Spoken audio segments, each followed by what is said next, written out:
but also part of your health. Oh, I talk too long, I think, isn't it? I tell those. For me, it's the senses, my own senses. How is the light, the daylight, theatrical light? How are the acoustics? What is the materials? Even how does it smell? Architecture is not a fixed thing. It's movement through spaces, so almost like a movie.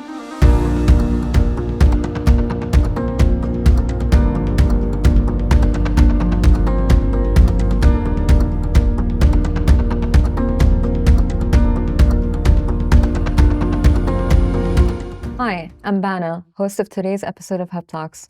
Joining me in the Hub today is Francine Houben, creative director and founding partner at Mecanoo. Francine, thank you so much for taking the time to join us here in Copenhagen today. It's a pleasure. To start off, could you give an introduction of how you first got into architecture and what were your major turning points? I will never forget the moment that I decided to study architecture because I'm number 4 of 5 kids. And the brother just above me, he did study architecture, and he brought me to at that time, the building for the Faculty of Architecture in Delft, in the Netherlands. And I came into the model making room, that big space, and I said, hey, this is great. The smell of glue, people making things, and all the materials, and the whole atmosphere, I did like it that much that I said, I want to study architecture. Oh, wow. But I never forget that he showed me the whole building of the faculty, and he said, oh, this is more urbanism. He said, but urbanism, don't do that too much. It takes so much time. But at the end, I'm an architect, but I also became an urbanist, so I have both titles. Oh, wow. It's funny how one single moment can change the arc of your life. Each one of your projects at Mecanoo responds to the 4 Ps, which I believe are people, poetry, place, and purpose. Yeah. Although we thought we do people, place, purpose, poetry. Oh, there's a sequence. There's a sequence, Okay. yes. When and why did you first establish those 4 Ps? The book we publish, that's the last book, is People, Place, Purpose, Poetry. But the book before that one was called People, Place and Purpose. With the release of the book, somebody told me, Francine, you forget something. You know, the work of Mecanoo, your work is so much about poetry. So I decided then the next book will be People, Place, Purpose and Poetry. And why I had first this people, place, purpose, because for us it's very much, we work all over the world, but you know, all over the world it's about the senses of people. It's about what do you hear, even the acoustics are for me very important as one of the senses, but what do you see when you move through spaces? What is the space according to the size of your body? What is quite the same all over the world, but also these human values that you like to take care of your children or your grandparents, or you know, all these human values are for me very important wherever I work in the rest of the world. And then for us it's very much about place, you know, to understand, again, by working all over the world or even different places in my own country, the Netherlands, you know, what is the place? What is the soil? I often look even to the trees because the trees tells me something about the soil and even about the climate. A tree is grounded, and for me, a building should be grounded. I make a building for that spot, for those people on that space and in that country, on that soil. So the grounding of a building, like also people at the end ground where they live, is for me extremely important. And then, of course, we are not free art. It's about a purpose. You as an architect, you make a building or a public space or a landscape for a purpose. But we should also be prepared, because I'm now working for more than 40 years. And I can tell you, the world changes enormously. And so we should be prepared for predictable and unpredictable changes. So we should also not to be dogmatic. It's kind of creating space for changing purposes. For me, it's very important as an attitude. And then, of course, it's about the poetry, and that's more difficult to explain. But for me, there is a poetry in our projects. It's about storytelling. It's about intuition, often personal intuition, or a reinterpretation of a local identity. And for me, creating, in a world of globalization, creating local identity is for me a very important theme. But it's often by a personal interpretation. Well, speaking of interpretation, the title of today's episode is Spaces to Come Back to. What makes a place comfortable, inspiring, inclusive, enough for people to want to come back to? But before we dive in, What makes a space comfortable for you at a personal level when you go to a different space? Oh, for me, it's these the senses, my own senses. You know, how's the light? How's the daylight? Even the after art can also be theatrical light. How are the acoustics? What is the materials? How does it smell? For me, that's important. But also, architecture is not a fixed thing. It's a kind of how do I enter and then I move and how go I. So that this movement through spaces, so almost like a movie, is very important. And of course, it should be a unique experience or homecoming feeling. And I think we did, of course, some important public buildings in the world. Like if you've ever been to the Library of Birmingham, what at that time was the largest library in Europe, we really created identity in the city of Birmingham. And people feel, especially with public buildings, they feel, of course, I say it went through my head and my hands with all the other Mecanoo people and all the consultants and of course the clients. But people feel that it was made for them. It's not made for me personally. No, it's made for the public, the local public. And that people feel, also with what we did with the New York Public Library, they really said to me, because that building is really designed for New York, and Birmingham is really designed for Birmingham. People are also very grateful, thank you, they say, giving a present back to the city, to the local people. I think that makes me happy. Yeah, I imagine. I think libraries are interesting because people can choose to not go back. It's completely optional. Whereas with projects like workplaces, etc., employees do kind of have to go back. Yeah, but in libraries, of course, a lot of people always come back. Yeah. It's a community. How do you drive them to come back? What kind of, strategies do you use across libraries that make them? First of all, I think it's very important to understand the people who use it. And that's different in different cities. For me, I learned a lot from working for Birmingham, but also from New York, that there is also an enormous need for an economic need to have libraries, that it's part of long life learning, and that you want to design it for all generations. There is a group of people who come to a library to learn, for instance, English as your second language in the UK or in the United States, or in the Netherlands they learn, I assume also here in Denmark, you can learn the language. A lot of immigrants who come there and they bring their children. And so for me it's very important, and that they have different spaces, because there's also people who are a little bit shy to enter a library because they feel almost ashamed that they cannot read maybe, or they cannot speak the language well. So you have to be very welcoming to different kind of peoples, because there's also people who come there, students from the secondary classes or from students from university, that they come there to study. And maybe they have no space to study at home, or they're even not allowed with a cultural background, especially women, to go to a space outdoor, but the library is a safe space. So to make these different atmospheres in one building, and that it's also not too much overwhelming, I think that's also important, because that makes them not welcoming. You also often use the strategy of transparency in the facade to kind of display the programming inside. Is that? Yeah, we can, but in a way it's a little bit a cliche to say, or make a totally glass building, because then it's transparent and it feels democratic. It's not good for it's not good for the climate to make all these glass buildings, and you get. I want to create different atmospheres in if we're talking about a library, and different is often, I always say, different libraries in a big library because of these different user groups. And for me, a facade is about not only what you want to express, but also is framing the light, how you look outside, how much light you want to enter it. What's the difference between north, east, south, and west?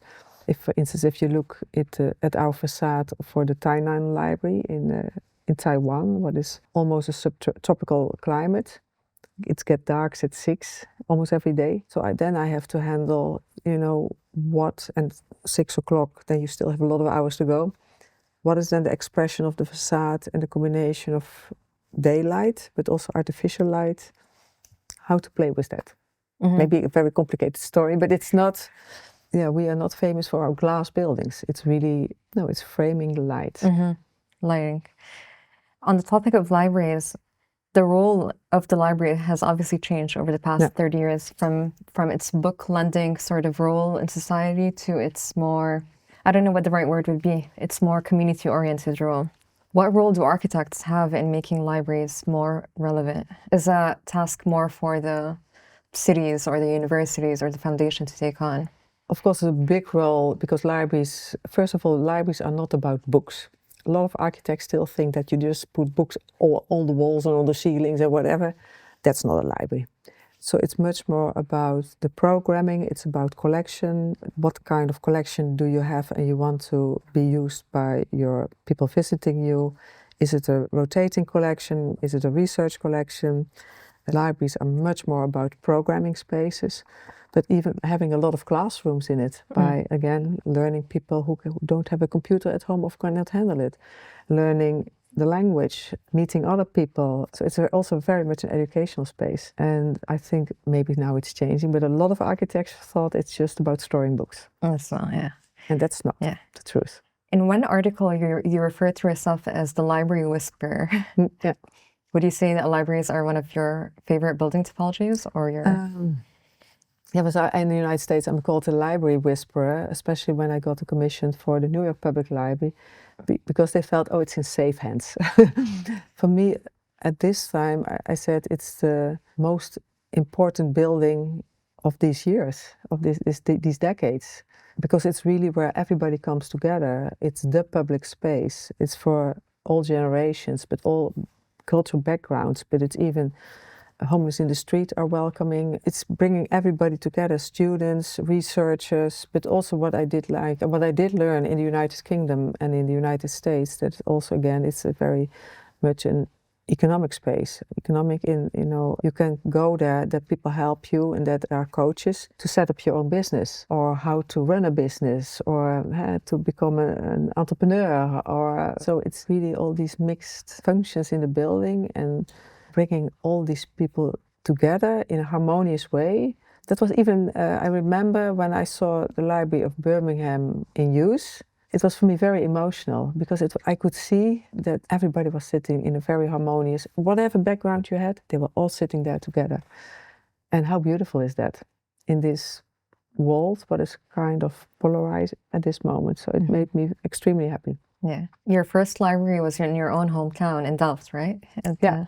Okay. At where the office is, yes. So my alma mater, yeah. It's where the university, Technical University of Delft, where I did study. Later on also became a professor. It was maybe not our very first library, but it's our most famous library. But again, that's a research library for a technical university. So that's a totally different library collection than for Faculty of Law or Social Sciences. And that also helped me really thinking, understanding the collection, what do you want to express? And I think that the chief librarian at that time was very, he just passed away last year, but he was very visionary. And he said, Francine, partly I know how libraries will change. We learned from him and how we did design it. And partly nobody knows. So we had this flexibility to prepare for the future. And what is extremely nice, because I think last year we did celebrate the birthday of that library, 25 years ago. We are still in contact with that library to updating every time. You know, how the world is changing, what do students want, how computers are changing, etc. Wow. And then you went on to work on, you were mentioning Europe's largest library in Birmingham. Yeah. How do the two libraries differ from one another? Very important that the Library of Birmingham, it's a circulating library, but with on top of it, how we did design it, was also a research library with a collection. The collection of the city of Birmingham is also in that building. So it's a combination of a circulating library and a research library. And at the same time, it's a central library overseeing 28 other libraries in the city. So how to deal, where to put what function. For instance, what was almost an emotional decision is that we did put the archive on top of the building in this golden box because we could have put it in the basement, but we said no. First of all, we didn't want to create a basement, what I call a lower ground floor, but we have this amazing collection and we want to show it and we want people to use it. So we want to showcase it. And that's what we did. Of course, together with the decision was made with the chief librarian, but I think that was a very, very important decision. Do you often go back to projects that have been completed a while back, like the library in Birmingham? Yes, I cannot say often, but I go back. Of course, during COVID, I could not go there, but I've been there, and I'm also always still in contact with them. Also, it's a kind of friendship with the city, of course, and they are still extremely happy with the building. And it's also, for me, kind of funny. They made even one of the stamps of the UK is our library, and even one of the coins is the pattern of our library. People of Birmingham are extremely proud of that library. It's really, Birmingham was not that beautiful yet, what I said, but it made them very proud and happy. Yeah. Now, it must be exciting having a building on a stamp. That's a big deal. So were you ever surprised with how people were using the space in the Library of Birmingham, whether positively or negatively? Did something stand out to you years later? I never expected. We did put the Shakespeare Memorial Room, what was on top of our building. And the Shakespeare Memorial Room was an old interior from 2 libraries before the central library, the old central library. And we decided to put it on top of the building with that whole interior, wooden interior. And I could never expect that everybody of Birmingham wanted to go all the way up. So we didn't have not enough elevators to go all the way up. But it's again, they were so proud that they could look back to their own city because it's on hills. Birmingham has beautiful hills, and this is on top of a hill. But also to realize that most of the places where you can go up as public, you have to pay for it. This is a space that is free, it's for all, and you can go there. And that's also what we did in the New York Public Library. We put the wizard hat on top of our building. It's an open access, accessible free. The whole public can go there. And that's the only space outside in mid-Manhattan what is free for the public. You don't need to pay there. It's so well used. Mm-hmm. Speaking of the New York Public Library, so that project is a renovation. It's 2 buildings. So one is the Stephen A. Schwarzman building. The building with the 2 lions is a renovation, but also a transformation. And the other one across the street has 2 buildings on Fifth Avenue is the circulating library. Okay. And that's a transformation. Okay. And then in DC, you also had a renovation of the Martin Luther King Library. Okay. Yeah. How does the approach for renovation differ? Can you still offer those contemporary standards of comfort that we were just discussing earlier with new constructions in renovations? First of all, it's also our work has been changing much more to not just new buildings, but to dealing with existing buildings, what of course is kind of logic. Now, I did like it very much. The 3 buildings you're just mentioning, the Martin Luther King Memorial Library, what was or what is in the building of Mies van der Rohe, then the Stephen A. Schwarzman building in New York, and what is now called the Stavros Niarchos Foundation Library. It's what used to be the Mid-Manhattan Library. All these 3 are dealing with existing buildings. They're totally 3 different buildings. Also, what we did in them was really different because we really wanted to first to observe what the people in New York need and what the people in Washington need is really different. But also what you do in a building of Mies van der Rohe is totally different from the other 2 buildings in New York. We first did the Martin Luther King Memorial Library in Mies van der Rohe building. And it was amazing because that Mies van der Rohe building was in a way horrible. People really wanted to demolish it, but they were not allowed to demolish it.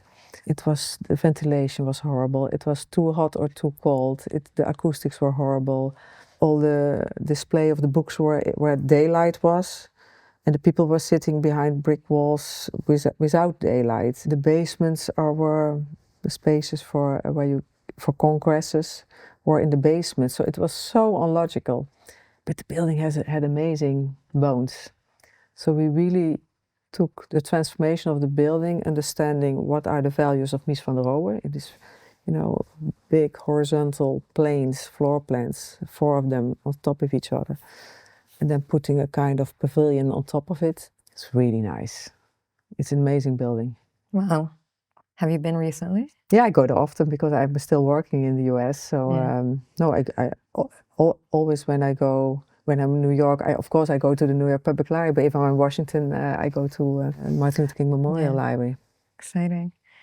Well, we're kind of in the middle of a renovation wave here in Europe with a big focus on renovations over new constructions. Do you think that makes sense as a strategy for the EU and the world in general? And do we have the right frameworks and incentives in place, or are we maybe missing something? We just, of course, anyway, we live in a very exciting and challenging time. Dealing with existing buildings, we have to deal with, but it doesn't mean that we always have to keep them. But for instance, we just did the renovation and transformation of the Nederlandsche Bank, what is the Federal Bank of the Netherlands. It's amazing what happened there. It's a kind of building from the 60s, 70s, a little bit like Mies van der Rohe by a Dutch architect at that time, and what we've done there. It's amazing. It's so beautiful in the city center along the canal houses of Amsterdam. But sometimes there's also a whole discussion that we're also working on the Boijmans Museum in Rotterdam. And there we really have to demolish one part because it's totally not functioning. It is not logic. Of course, we did try to keep it, but it didn't make sense. So we should also not be dogmatic. But of course, you always have the responsibility to first research if you can keep it. Yeah. It's not cheaper because also there's a lot of issues like the Nederlandsche Bank, this Netherlands Federal Bank. It had so much asbestos in it. Wow. Or even the museum in Rotterdam, it's full of asbestos, so we had to take it all out, of course. Wow. Is that the biggest renovation related? That sounds rough. Is that the biggest challenge you've encountered in terms of renovations, or does it get worse? Yeah, of course. I don't know if it's the biggest or not, but it's a big challenge. Yeah. And you also, when you start with a building, you often don't know what you will see behind the wallpaper. You know what's all there, so it's difficult. But of course, we have this obligation to do it. And if not, we have to do urban mining. You know, what can we do? What part we demolish? And I think that's extremely interesting nowadays. You know, even with concrete, if you demolish it, how you can recycle the concrete and get, for instance, the cement out and reuse that again. There's a whole new technique and innovation about how to deal with old concrete and make new concrete out of it. So we should also, and it pushes innovation. I think that makes it extremely interesting. For sure. And responsible. Do you think maybe sometimes we have to compromise on some amount of beauty? There was one Rockfon case where they wanted to reuse ceiling tiles, but they sourced them from different projects. So the whites were mismatched because there were different shades of white. Yeah. So some say that it's up for the client to kind of compromise some amount of... Yeah, it's about compromises, and often the labor work is more expensive than the material. You know, we have to balance it all. For sure. But we should also think on a marketplace. You know, it's like how...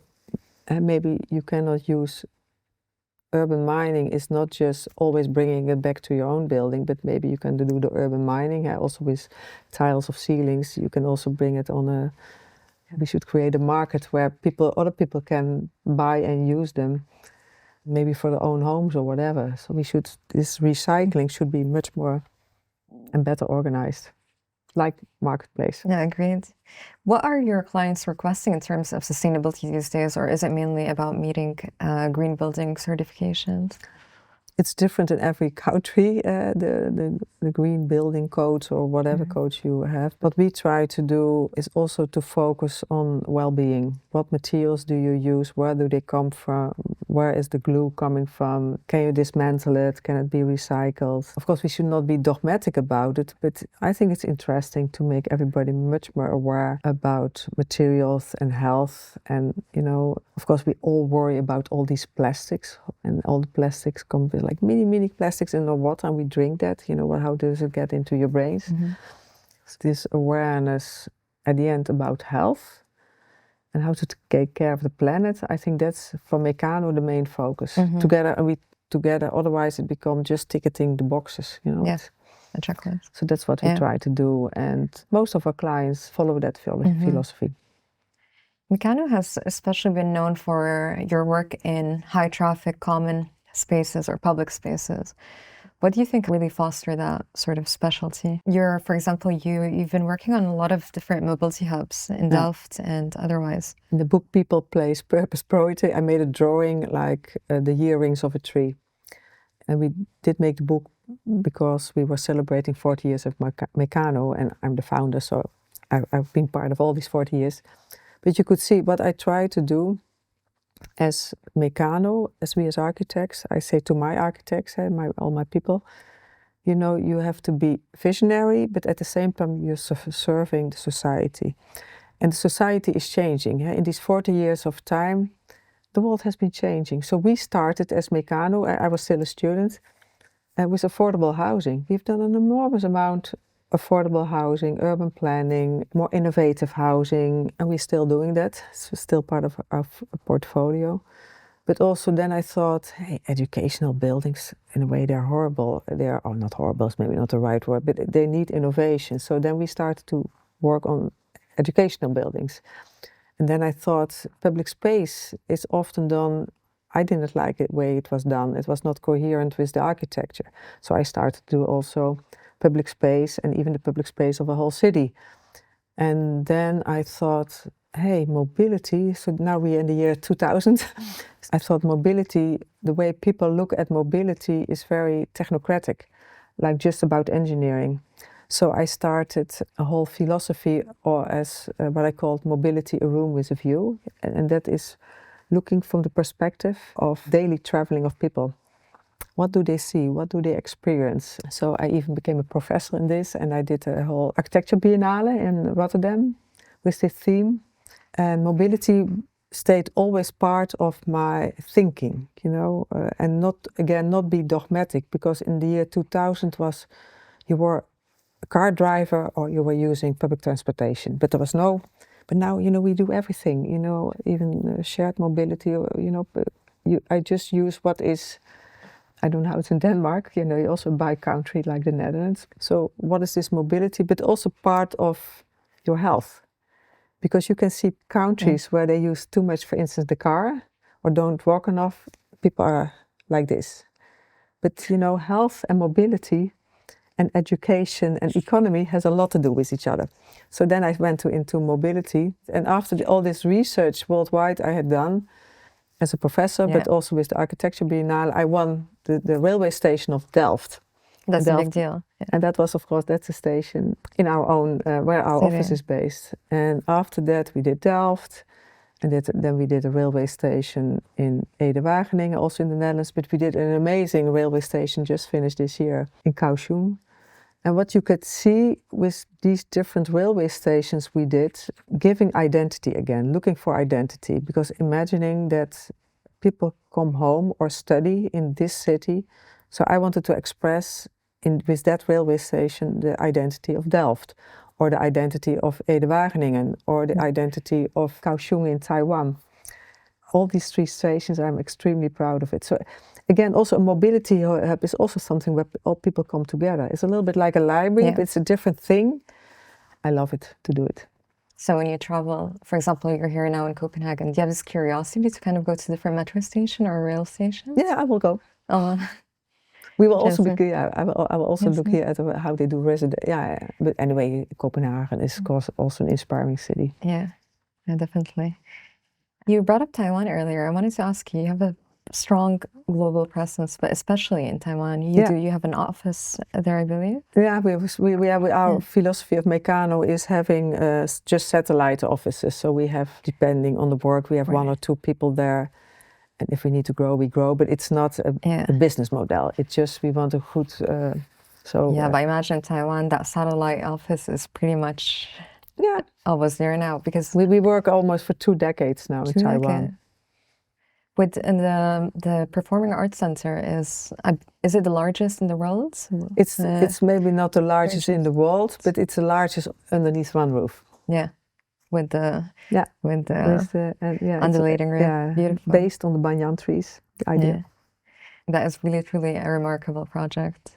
Yeah, but also now and we also now did the railway station there. They're both amazing. How does it work? So, for example, you work across the U.S., Asia, and a lot of different. Do you feel like the approach, especially to the common common space, changes to any extent? Are there different preferences, or you also have the museum coming up in Abu Dhabi? Yeah. Do you feel like the arrival experience or reception areas, or? No, I think it's very important that we want to be inclusive, welcoming. Also the Museum of Natural History in Abu Dhabi what is so nice that it's for all generations. There's a lot of dinosaurs and the shows in it. That's, for instance, a museum that doesn't need daylight. Yeah. Another thing needs daylight. So it's to play. We don't have a dogmatic attitude how we do it, but how to enter, and very important that it feels welcoming, and that we also put a lot of attention to the educational part. For instance, for that museum is extremely important. But of course, imagine this is in Abu Dhabi. It's really hot there. Yeah. Although in the wintertime it's really pleasant, but in the rest of the year we really also have to deal with the climate. It's a totally different climate from Taiwan, because Taiwan is tropical, but it can be also very humid. And Abu Dhabi is a different climate. Absolutely, absolutely. No, I'm looking forward to that museum, especially because there's a lot of different museum projects in that neighborhood. Yeah, it's next to the Louvre. And maybe the Guggenheim too. Yeah, the Guggenheim. I expect at the end of this year it's going to be an opening. Yeah. Okay, exciting. You mentioned the bank in Amsterdam? Yeah, the bank will open at the end of March, but I think also where we're working on is the Quantum Institute in Princeton.